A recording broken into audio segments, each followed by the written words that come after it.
अगर इस्लाम में है तो उसे कुरान पाक नित्य पढ़ना चाहिए, नमाज अदा करना चाहिए। अगर सिख है तो गुरबानी पढ़ना चाहिए। और अगर हमारे हिंदू समाज के हैं, सनातन धर्म में आते हैं, तो प्रतिदिन सो के उठे, माता पिता का पैर छुएं। जो कुंवारी कन्याएं घर में हो दुर्गा के रूप में होती हैं। ग्रह कलेश का सबसे बड़ा कारण क्या होता है, उसे दूर कैसे करें? प्रेत दोष है। जो अकाल मृत्यु मरते हैं वो प्रेत योनि में जाते हैं। इंसान को आध्यात्मिक परिवर्तन से क्या क्या लाभ होते हैं? आध्यात्मिक परिवर्तन हो जाएगा, हमारे हृदय से अध्यात्म ही निकल जाएगा, तो उसे लाभ नहीं, जीवन भर हानि होगी बेटा। नमस्कार, मैं हूं नैन्सी और आप देख रहे हैं राही न्यूज। आज हम चर्चा करेंगे जीवन के कुछ रहस्यों पर और हमारे साथ हैं बाबा भैरव दास जी, जो कि माता तारा के उपासक हैं। प्रणाम गुरु जी। आशीर्वाद बेटा, कल्याणमस्त। इंसान को आध्यात्मिक परिवर्तन से क्या क्या लाभ होते हैं? बेटा, अगर आध्यात्मिक परिवर्तन हो जाएगा, हमारे हृदय से अध्यात्म ही निकल जाएगा, तो उसे लाभ नहीं, जीवन भर हानि होगी बेटा। इसलिए कभी भी जो जिस धर्म में पैदा हुआ है उस धर्म के अनुसार उसे चलना चाहिए।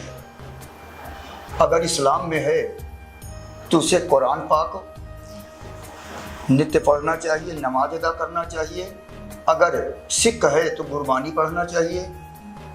और अगर हमारे हिंदू समाज के हैं, सनातन धर्म में आते हैं, तो प्रतिदिन सो के उठे, माता पिता का पैर छुएं। जो कुंवारी कन्याएं घर में हों, दुर्गा के रूप में होती हैं, उनको प्रणाम करें, धरती माँ को प्रणाम करें।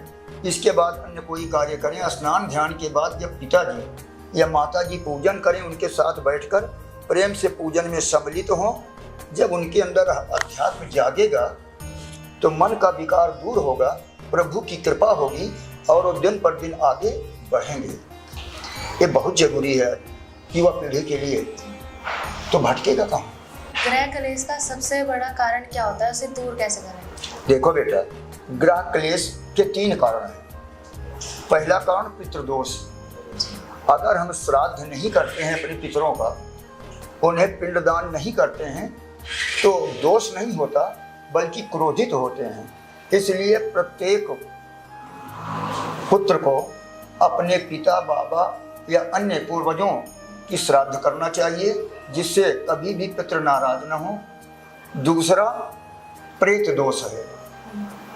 जो अकाल मृत्यु मरते हैं वो प्रेत योनि में जाते हैं। और प्रेत अगर अपना पिता ही क्यों ना हो, वो मृत्यु के बाद जब प्रेत बनता है तो उसको अंदर प्रेम नहीं रहता है।